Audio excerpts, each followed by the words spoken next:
Hey guys, what's going on? It's Savage here, and I know I'm really quiet. It's like 4 a.m. here. Holy shit!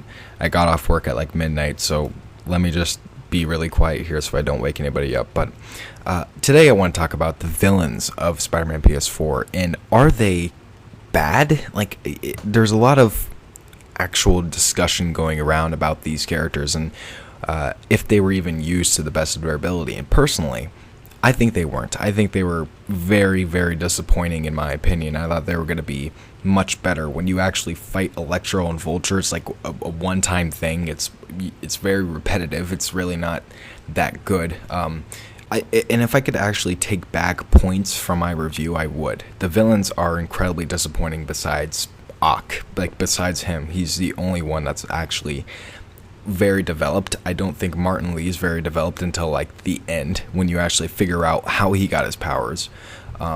With Electro and Vulture, you basically beat them in one boss fight. I mean, you don't even really fight them ever again. I just feel like there should have been more for these villains and just one and done. I think if maybe instead of just having them do what they needed to do beforehand to get their, prizes from Otto, I think they should have had different types of situations that allowed them to get what they wanted. So, for example, Rhino does something that, lets him get his power suit off, or Vulture does something that helps him cure his cancer. But the main person that could have been used to the best of their ability was Electro. Electro could have been used so much better. He could have been pure energy. They could have done something very, very clever there, and all you needed to do was change up the plot a little bit and have Otto have him do a task that basically allowed Otto to say, yep, okay, the deal is done, here's your pure energy. And then it would have been a very interesting boss battle again against Spider-Man. But unfortunately, it's just a one-and-done fight with Vulture and Electro, and same thing with Scorpion and Rhino. Not really Scorpion. Scorpion has like a whole different section.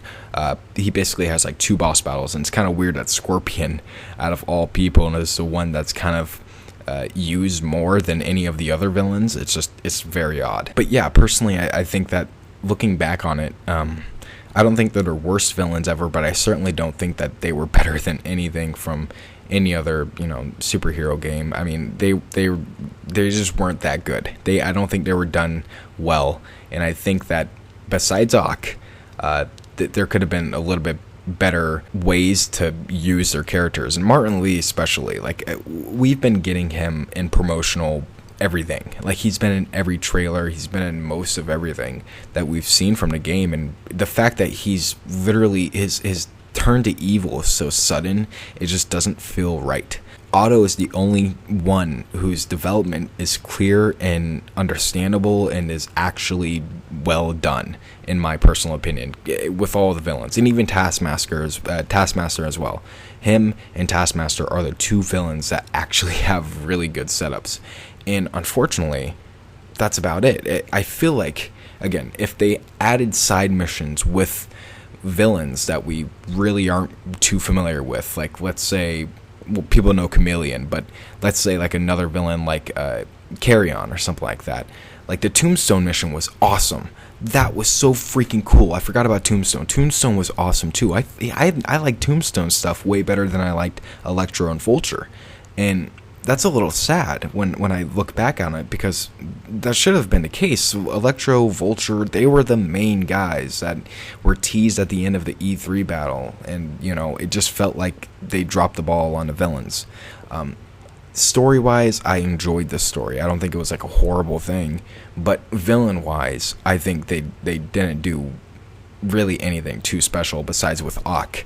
Because with Ock, you felt like, oh, I don't want him to turn evil. I don't want him to be bad.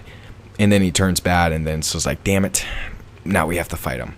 And, that's the only person I really care about, and same thing with Task. It's just like, they could have done way more here. And I feel like in the next game, if they do make a next game, I hope that they improve the villains. I hope that they use what they did with Ock with all of the villains, not just one character. I hope that they use that strategy that they use with Ock with all of them and improve them in multiple different ways. And you can easily bring back Electro, Vulture, and all these other characters and, at least do something a little bit more unique with them. They had the face for it. They had like all of these villains not wanting to be what they are. Like Vulture doesn't want cancer anymore from the Vulture suit. Electro is really the only one who wants to continue to be Electro. Scorpion wants his criminal background wiped, and Rhino doesn't want the power suit anymore. So you can easily bring back those plot points and have them do it in their own different ways instead of teaming up with Otto to do it. And in that case, that can actually work out very well, because then you can at least build up their stories a little bit more individually than doing it all at once and giving us all of it. Because it felt like the Rikers mission and the Raph mission, it felt like that took like 2 days to do, compared to the entire game's length. Like it felt like it took just a few, maybe like an hour of the story just to take out all 4 of the villains that escaped. Like it's kind of sad. And I know that, you know, Spider-Man has fought them in the past, but can you have Ock maybe improve their suits a little bit more? Maybe do something a little bit different? Maybe make them more powerful, or do something that Spider-Man didn't even expect? I mean, there was just so many things that they kind of just missed on, and I feel like, you know, Insomniac sort of knows this, and that's why they didn't show off the villains to begin with, is because there wasn't really anything to show off. There was just the E3 Raph battle that wasn't really a boss battle. It was more of just like a movie that you swinged in, and you had to dodge Electro shots once in a while, and then you fought them, and then that was it. Like that was literally it. And I feel like they could have done more. But that's just my personal opinion. I want to hear your guys' opinions. Tell me what you guys think in comments below. I'm sorry that I'm so quiet. I just don't want to wake anybody up, and hopefully I can continue to make videos like this where it's a little bit quiet, but it's still a little bit entertaining and, you know, stuff like that. But anyways, thank you guys for watching. Do not forget to like, comment, and subscribe if you guys are new. I will be posting more very, very soon. And I'll see you guys then. Peace out.